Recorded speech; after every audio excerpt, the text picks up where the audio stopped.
So today we're going to be talking about temperature and the weather. So we're going to go outside and we're going to see what the temperature is outside right now. Okay, so outside it's looking really cloudy. There's no wind and it's just above 60 degrees. So I've made this little thermometer and I've labeled it hot, warm, cool, cold, and freezing at different temperatures. And on the other side, I have Fahrenheit. I have an F for Fahrenheit. And then I've gone by tens all the way to 120. I started at 0 and went 0, 10, 20, 30, 40, 50, 60, 70, 80, 90, 100, 110, and then 120. And what would come next? 130. But that's pretty hot. I would say that's scorching. So this can help us get a better idea of what the degrees means and what that feels like to us. Okay, so if it's just above 60, so here I have my 60, just above 60, so it's probably right in between cool and warm. I'm thinking it's a bit cooler today because we don't have the sun to heat up the land around us. But if it was windy today, it would be even cooler because the more that the wind blows, it pushes the air around and kind of gives us what's called like a wind chill. Sometimes if there's like a breeze coming and it comes and you feel a little chilly, that's called a wind chill. It means like the wind is making you cooler. So we measured the temperature in degrees today. We measured the temperature at 65, about 65. When we say about 65, that means it's near 65. That's our best guess. Now, what if it was 35 degrees Fahrenheit?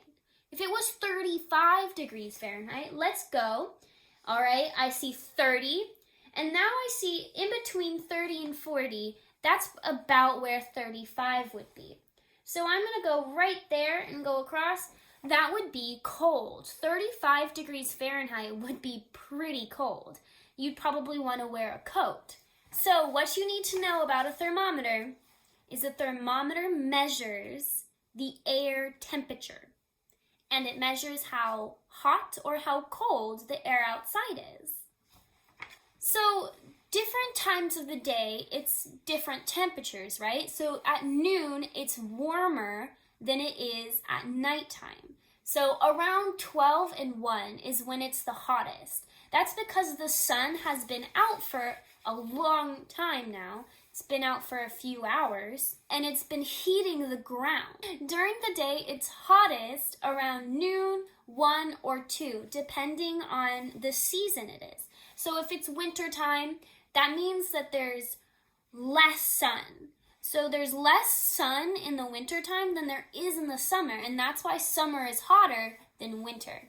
But when is it the coolest? Well, it's the coolest during the nighttime, when there's no sun out. So maybe around like 1 o'clock in the morning is when it's the coolest, because there's no sun to heat things up. And there could be winds, there could be clouds, it could be raining, and that would make it even cooler.